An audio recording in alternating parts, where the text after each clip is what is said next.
Upat ang patay sa lain-laing aksidente sa dalan ni adtong milabayng upat ka adlaw sa probinsya sa Bukidnon. Kini ang migawas sa hiniusang report nga gihimo sa Newsline Philippines gikan sa nagkadaiyang presinto sa pulis sa upat ka lungsod. Ang pinakaulahing natala nga disgrasya nahitabo kagahapon, Hunyo 12 alas 7 sa buntag dito sa lungsod sa Sari Highway sa barangay Lingion, Manolo, Fortich, Bukidnon. Nabanggaan sa motor nga gikan sa Mantikao, Misamis Oriental ang dugay ng nakaparada nga guba nga Isuzu truck sa National Highway.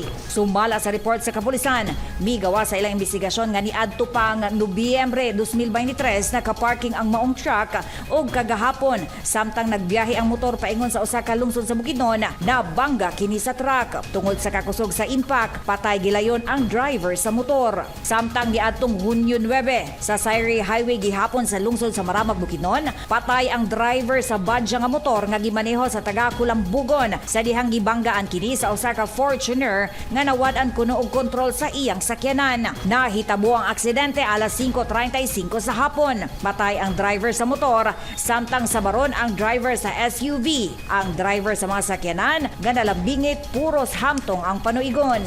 Wala pay usa ka oras ang milabay laing disgrasya na usab ang nahitabo sa Langtapan, Bukidnon. Kini milambingit sa usa ka XRM nga motor ug usa ka van.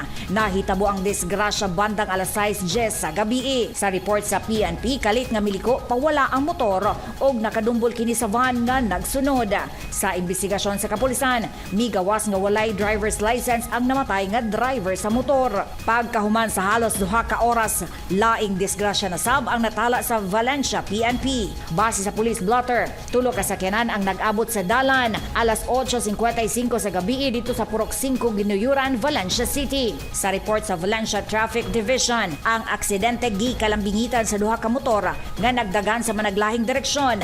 Apan gi-overtake ang DT nga motor sa usa ka sakyanan ug nalahos kini dito sa XRM nga motor ug nalagpot ang XRM dito sa nakaparking nga kotse. Patay ang driver sa XRM samtang ang driver sa DT naangol ug ang kotse nalumping tungod sa impact sa motor.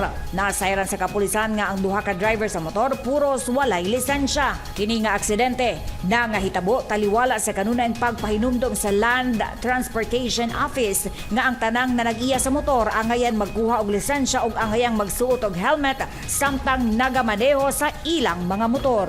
Rhea Montecalvo, Newsline Philippines, stay safe.